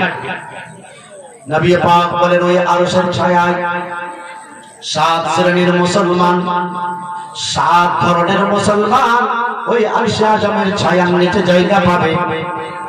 যারা এই 7 শ্রেণীর মুসলমান হবেন তারাই জায়গা পাবে, আর যারা এই 7 শ্রেণীর বাইরে তারা কিন্তু জায়গা পাবেন না। প্রথম নবী আমার বলেন আল ইমামুল আদিল, ওই বাদশা যে ন্যায় বিচার করে। আমরা বাদশা নই, কিন্তু গ্রামের হয়তো মরণ, যদি বিচার করতে হয় মুসলমান, কখনো চাচা দেখে চাচাই তো ভাই দেখে, কখনো নিজের ছেলে দেখে কারো মুখ দেখে বিচার করবেন না। যে বিচারটা ন্যায় এবং সত্য, সে ছেলের হোক না কেন, সে ভাতিজার হোক না কেন, ন্যায় বিচার যে করেন আল্লাহ তাকে বড় ভালোবাসে। ও মুসলমান, 2 নম্বর নবী আমার বলেন শাফুল্লাহ শাফি ইবাদত রাব্বিহি, বলছে ওই যুবক যে নিজের ইবাদতটা, নিজের সময়টাকে আল্লাহর ইবাদতে অতিবাহিত করে। ও ভাই যুবকেরা, আজকে তোমরা বলো যখন 60 বয়স হবে 70 বয়স হবে হয়তো তখন দাড়ি রাখবো, নামাজ পড়বো, তখন আল্লাহ আল্লাহ করবো। না বাবা, তোমার মওত কখন চলে আসবে সেটা তোমার জানা নাই। আমার নবীর পয়গাম যে ওই যুবককে আল্লাহ বড় ভালোবাসবেন, কাল হাসরের মাঠে বলবে যুবক রে, তোমার যুবক অবস্থায় অনেক জানা ছিল, অনেক শরীরে শক্তি ছিল, কিন্তু কোন দিকে যাও না, তুমি আমার ইবাদতে নিজের ওই যুবক অবস্থাটা অতিবাহিত করেছো। আজ আল্লাহ আমি তোমাকে বড় ভালোবাসি, এসো এসো আমার আরশে আযমের ছায়ার নিচে জায়গা নিয়ে না, রোদের তাপ তাকে লাগবে না। ও যুবকেরা বলবো পালন করছেন, আমার রাসূলুল্লাহর পয়গাম তাকে নিজের কানে ভরে না। আল্লাহর ইবাদত ফরজ আগে আমাদেরকে আদায় করতে হবে, 5 ওয়াক্ত নামাজি হতে হবে, রমজানের রোজা রাখতে হবে, মুখে দাঁড়িয়ে রাসূল পাকের সুন্নাত রাখতে হবে, নবী যা হারাম করেছেন তা থেকে দূরে থাকতে হবে, আর যেগুলো নেক আমল সেইগুলোকে বেশি বেশি করার চেষ্টা করতে হবে। এই রকম যুবককে আমার আল্লাহ বড় ভালোবাসবে। আর বলছেন রাজুলুল কলবুহু মুআল্লাকুন ফিল মসজিদ, আর বলছে ওই ব্যক্তি যে থাকে তো বাড়িতে, নামাজ পড়ে বাড়িতে চলে আসে, কিন্তু তার মনটা পড়ে থাকে মসজিদে। অর্থাৎ আল্লাহর মসজিদকে যে আবাদ করে, আল্লাহর মসজিদকে যে আবাদ করে মুসলমান, আল্লাহর মসজিদ আবাদ করা কয়েক রকমে হয়। মসজিদ তৈরি করে দেওয়া, এটাও মসজিদ আবাদ করা, মসজিদের ঝাড়ু দেওয়া মসজিদ আবাদ করা, মসজিদে আল্লাহর ইবাদত করা এটাও মসজিদ আবাদ করা। শুধু মসজিদ বানিয়ে দিলাম, মসজিদে যাব না, না না তা হতে পারে না। আমি রাতের মসজিদে যাব, জামাতে মসজিদে নামাজ আদায় করব, অন্য সময় মসজিদে গিয়ে কোনো দুনিয়াদারি কথা বলবো না, আল্লাহ আল্লাহ করব, আল্লাহর ইবাদতে অতিবাহিত করব। তার মনটা মসজিদে লেগে থাকে, কাল হাসরের মাঠে আমার আল্লাহ তাকে বড় ভালোবাসবেন, আমার আল্লাহ তাকে বড় প্যার করবেন। বলবো ও আমার বান্দা, তুমি আমার ঘর মসজিদকে ভালোবেসেছিলে, এসো এসো আমার আরশে আযমের ছায়ার নিচে জায়গা নিয়ে না। আমি মসজিদে এসে নামাজ পড়লাম, ভাইরা খুব সুন্দর মসজিদ হয়েছে, মোজাইক হয়ে গেছে, মসজিদ খুব সুন্দর হয়েছে, এখনো কিছু কাজ বাকি আছে, তাই তো যে কাজ বাকি আছে। কিন্তু আমাদের মসজিদের জন্য চাঁদা আমরা কোনো গায়ের মুসলিমের কাছে নেই না। কেন নেই না? যে মসজিদ আল্লাহর ঘর, আমি নিজের ঘর হয়তো চাঁদা নিয়ে, নিজের ঘর হয়তো কোনো অমুসলিমের কাছে চাঁদা নিয়ে তৈরি করতে পারি, কিন্তু আমার আল্লাহ পাক, আমার মসজিদ পাক, আমার নবী পাক, আমার কোরআন পাক, আমার নবীর আহলে বাইত পাক, আমরা মুসলমান, আমরাও হলাম পাক। কি হয়েছে? এই বসো সব বসো, এই বসে যাও সব। কি হয়েছে? খবর নেওয়া হয়েছে, তারপরে বলা যাবে, ওই হুল্লোড় করো না। আল্লাহুম্মা সাল্লি আলা মাওলানা মুহাম্মাদ ওয়া আলা আলি সাইয়্যিদিনা মাওলানা। ওয়াজাদা উঠে মজলিস ভাঙবেন না কেউ, সবাই বসে থাকে, 2-4 জন গেলে তো হবে, কিছু যদি হয়েছে এই চলে যাবে না, কমিটির লোক যাচ্ছে, সবাই বসে থাকে। আজ যে আমি নারে ঘরে, জোরে বলুন সুবহানাল্লাহ, হাত তুলে বলুন ইয়া রাসূলুল্লাহ, ইয়া রাসূলুল্লাহ, ইয়া রাসূলুল্লাহ। আজ যে আমি নারে ঘরে, আজ যে আমি নারে ঘরে, ওরে বলে মেলা রে, আজ যে আমি নারে ঘরে, আজ যে আমি নারে ঘরে, নূরের দোলায় দোলের নবী, নূরের দোলায় দোলের নবী, নবী সাল্লাল্লাহু আলা রে। আজ যে আমি নারে ঘরে, আজ যে আমি নারে ঘরে, ওরে বলে রে মেলা রে, আজ আমি নারে ঘরে, আজ আমি নারে ঘরে, আজ ত্রিভুবন উজালা উজালা, আজ ত্রিভুবন উজালা উজালা। এলেন মক্কা নবী সাল্লাল্লাহু আলা দূর করিতে এলেন যত গরিব দুঃখীর জ্বালা রে যাব পাক জবানে যাব পাক জবানে খোদার কালাম পাক জবানে খোদার কালাম হাতে কাউসারের প্যালা রে আজ আমনার ঘরে আজ আমনার ঘরে ওর পরে মেলা রে আজ আমনার ঘরে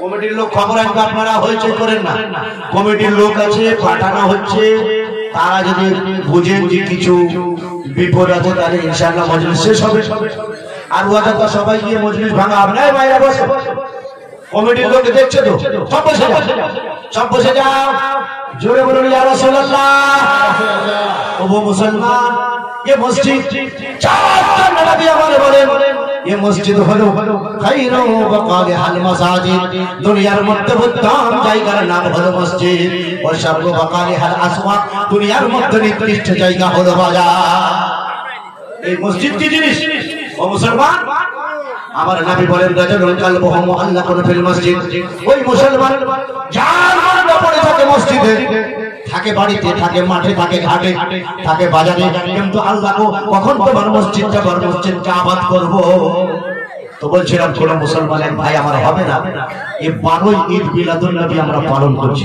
জি কোন এক মুসলমান ভাই আমার 1200 টাকা এই মসজিদের জন্য 1200 টাকা আমার নবী প্রেমিক এই মসজিদকে আবাদ করে হাদিসটা পুরো শোনাবো এত 3-4 জনের কথা বললাম ন্যায় বাদশা যুবক এবং ওই ব্যক্তি যে মসজিদ আবাদ করে যার মনটা মসজিদে পড়ে থাকে এখনো 4 জন মহান ব্যক্তি যার আরশে আযমের ছায়ার নিচে জায়গা পাবে এই নবীর মহব্বতে আমার রাসূলুল্লাহর মহব্বতে তারপর আপনাকে আমি প্রিয় খুব সুন্দর হাদিস শোনাবো যে মা আমিনা আমার নবীজিকে গোসল দিয়েছিলেন তো কোন পানিতে গোসল দিয়েছিলেন জোরে বলুন সুবহানাল্লাহ মা আমিনা যখন আমার নবীজিকে জন্ম দিলেন প্রত্যেক মা বা তার পরিবারেরা তার ছেলেকে গোসল দেয় মা আমিনা কোন পানিতে আমার নবীজির গোসলটা দিয়েছিলেন আর কোন তেল এখনকার মায়েরা ডাবল কোম্পানির তেল মাখায় আমার নবীকে মা আমিনা কোন কোম্পানির তেল মাখিয়েছিলেন সে হাদিসটাও শোনাবো এক ভাই করে মুসলমান আমার নবীর মহব্বতে মসজিদে দান করবেন একটু হাত তুলে হয়তো নাম কাটা খাবেন পরে দিবেন অনেক কাজ মসজিদে বাকি এই মসজিদে যদি আপনি দান করেন এই মসজিদে যদি আপনি দান করেন আল্লাহু আকবার অনেকের বাবা মারা গেছে মা মারা গেছে মুসলমান বাপ মা আহা সুবহানাল্লাহ ফরিদ ভাই নামেতে আমার এখানেতে ছিল কি না ছিল তা কানে বোঝা গেল ফরিদ ভাই স্ত্রী মারা গেছেন মাবুদ গো তার স্ত্রীর জন্য সে করেছে 1200 টাকা দান আল্লাহ গো তার স্ত্রীর কবরকে করো জান্নাতের বাগান নারে জানে শেষ করে দেবো হ্যাঁ ये কেবল মাত্র 10-15 মিনিট কালেকশন করার পর এখনো তো বস্তার মুখ খুলি বুঝতে পেরেছেন ये বস্তা ধান দেখে যদি ধানে বস্তা লেগে থাকে এই বস্তাতে অনেক ধান লেগে থাকে এদিক ওদিক এখন ঝাড়ছি বস্তার মুখ খুলবো তবে তো আসল ধান পাওয়া যাবে বস্তার মুখ এখনো খোলা হয়নি মেনমানে হাদিসটা এখনো শোনাবো বস্তার মুখ খুলবো বুঝতে পেরেছেন নারায়ে তাকবীর নারায়ে রিসালাত 1200 টাকার দাতা জনাব ফরিদ সাহেব রায়হানে 1000 টাকা রুহানে 1000 টাকা কই রায়হানা রুহান কই দুবে এই 200 টাকা করে বাড়াবো 12 লাগাবো কই আপনি করেছেন বলবেন সুবহানাল্লাহ ওয়াতাদেরা 1000 করে দিয়েছিল আমি একটু দাবি করলাম মুসাফির মানুষ কলকাতা থেকে আপনাদের কানি ঝাড়াই এসেছি জি মুসাফিরের জন্য নবী আমার বলেন মুসাফিরের দোয়া আল্লাহ কবুল করেন জোরে বলুন আমি একটা দাবি রেখেছিলাম যে এ 1200 করে রেহানো 200 আরো বাড়ালো, রোহানো 200 বাড়ালো। নারে তাকবীর, নারে রিসালাত। আমি বলি কালীঝাড়ার মুসলমান, কালীঝাড়ার মায়েরাও খুব দান করতে পারে। আচ্ছা এই 12 রবিউল আউয়ালে 1200 টাকা করে চেয়েছিলাম, তাড়াতাড়ি যদি 12টা ভাই হয়ে যেত তাহলে আমি একবারে বস্তার মুখটা একটু খুলতাম। তাড়াতাড়ি একটু এই আল্লাহর মসজিদকে যদি আবাদ করেন 12 জন ভাইয়ের কাছে 1200 টাকা। সুবহানাল্লাহ, সুবহানাল্লাহ। আব্দুল হান্নান সাহেব জীবনী বক্তা আমার মতে এরকম কত কালেকশন করে, কত মসজিদে দিয়ে করে দিয়েছেন। ওনার আব্বা জান দিয়েছেন 1200 টাকা। নারে তাকবীর। ও বাবা, আমার একলার আওয়াজ মাইক লাগবে না, দেখবেন আমার আপনাদের চেয়ে বেশি হয়ে যাবে। নারে তাকবীর। পারলেন না আমাকে কলকাতা থেকে সে খেয়েছি সকালবেলায়, আর এখানে এসে কি খেলাম হুজুর, এক কাপ চা, 2টো বিস্কুট হবে। হ্যাঁ, মানে অন্য খাবারগুলো খেলে গলা বসবে। মিষ্টি মিষ্টি ছিল, বুঝতে পেরেছেন, দিয়েছে অনেক কিছু, আমি খাইনি।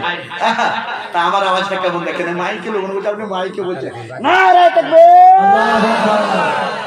এই দিকের ভাইরা মনে হচ্ছে একটু চালাক আছে।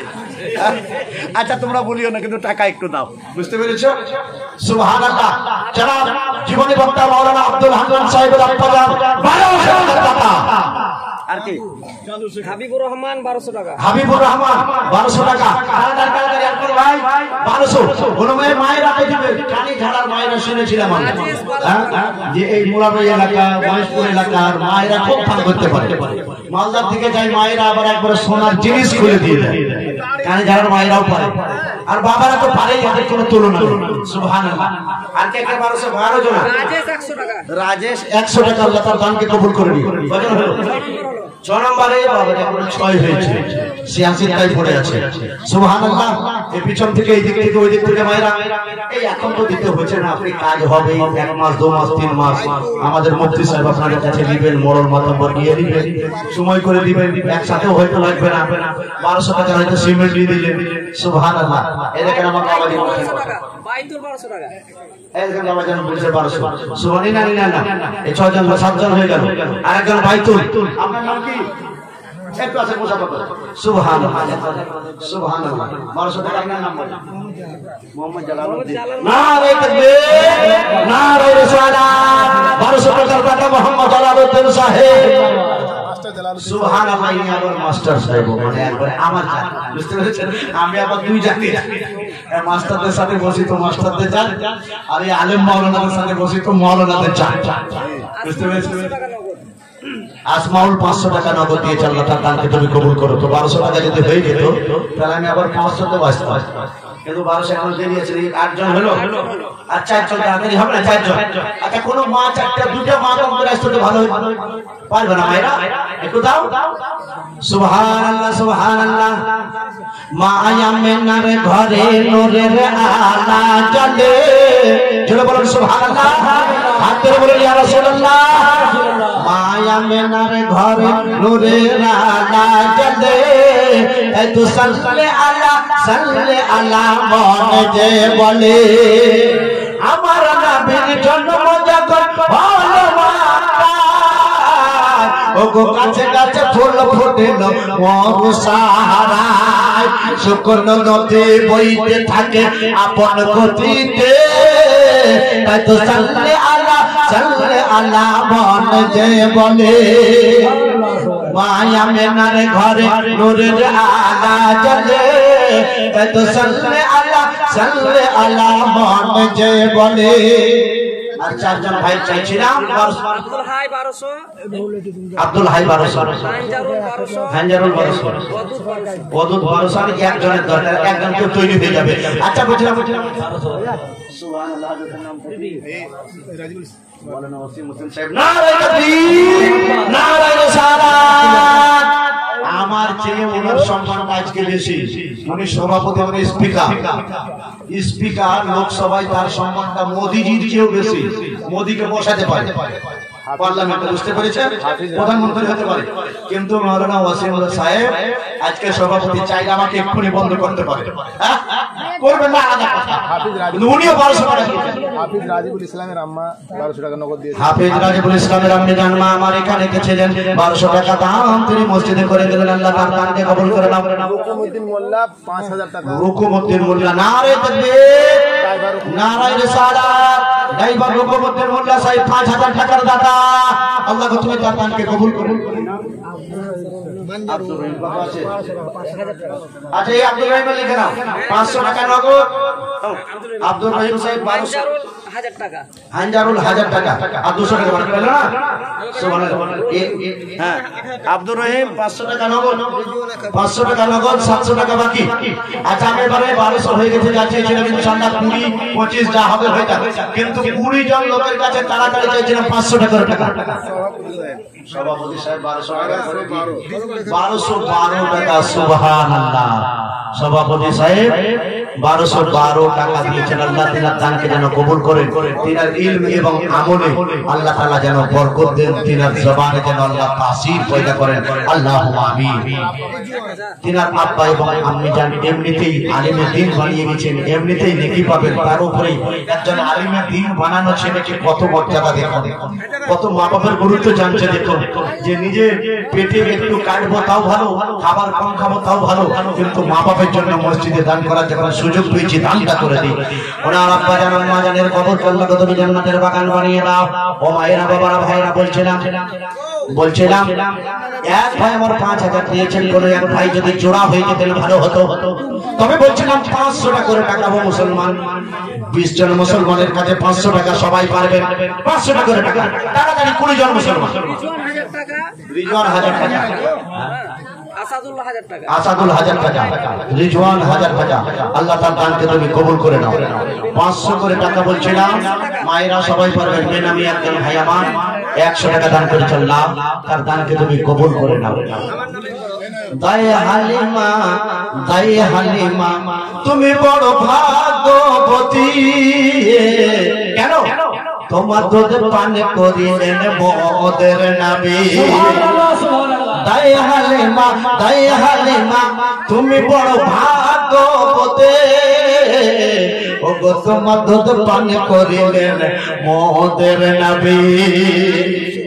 জীবনে আপনারা শুনেছেন, সবাই বলে যে বড় বড় দাইমা এসে নবী এতিম বলে নিল না, এটা তো জাহির কথা, কিন্তু আসল তথ্য জানেন আমার নবী দায়ে হালিমা ভাগ্যকে পরিবর্তন করাবেন। দায়ে হালিমা পাক পবিত্র বেশি থাকে, দায়ে হালিমা সত্যবাদী বেশি বলে নবী ওই দাইমাদেরকে পছন্দ করেন নাই। আরে আমার নবী তো দায়ে হালিমাকে পছন্দ করেছে। দায়ে হালিমা, দায়ে হালিমা তুমি বড় ভাগ্যবতী, ওগো তোমার দুধ পান করিলেন মোদের নবী। রহমতে ভরে গেল তোমার ঘর নবীজির আগমনে, কত সাল্লে আলা, সাল্লে আলা বলে যে বলে, মায়া মেনারে ঘরে নূরের আলা জ্বলে, কত সাল্লে আলা, সাল্লে আলা বলে যে বলে। 500 করে টাকা বলছেন মুসলমান আল্লাহর মসজিদের জন্য। এই সদকায়ে জারিয়া আপনি চলে যাবেন, কবরে চলে যাবে। এই মসজিদ আপনার কালীঝাড়ের মসজিদ, এখানে লোকেরা গিয়ে দুনিয়ার কোনো গল্প করবে না, হয় ওখানে নামাজ পড়বে অথবা আল্লাহর কালাম তেলাওয়াত করবে বা আল্লাহর জিকির করবে।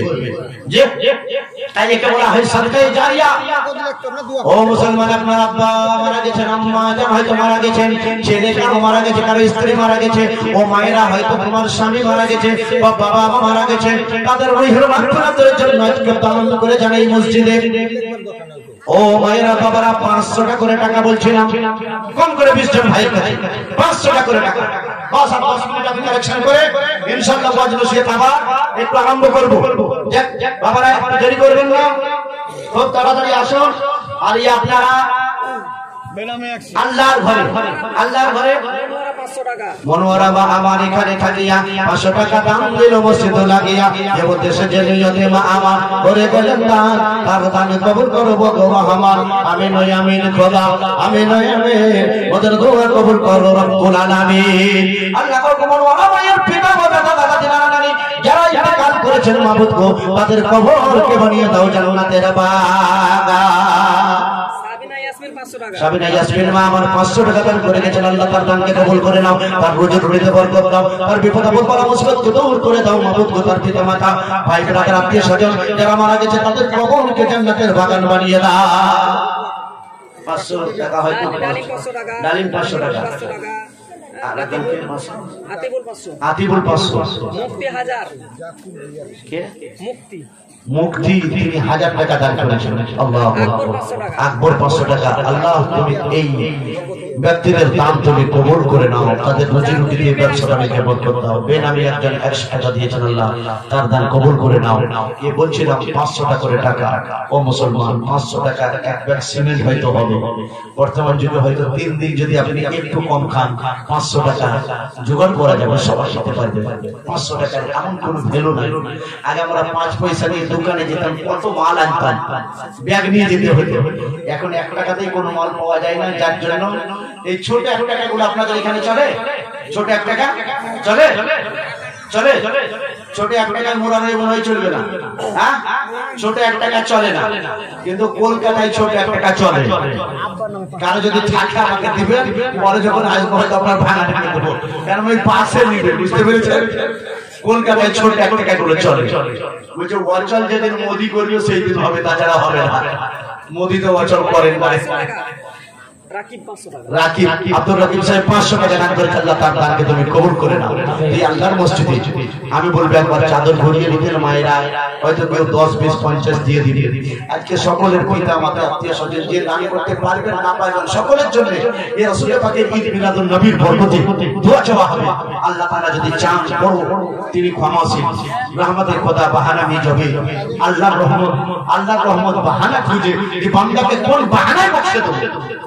ও মুসলমান আপনার পিতা মাতা হয়তো আযাবে আছে জানি না কবরে কি হালে আছে দাদা দাদি নানা নানি ইন্তেকাল করেছে হয়তো কি হালে আছে জানা নাই।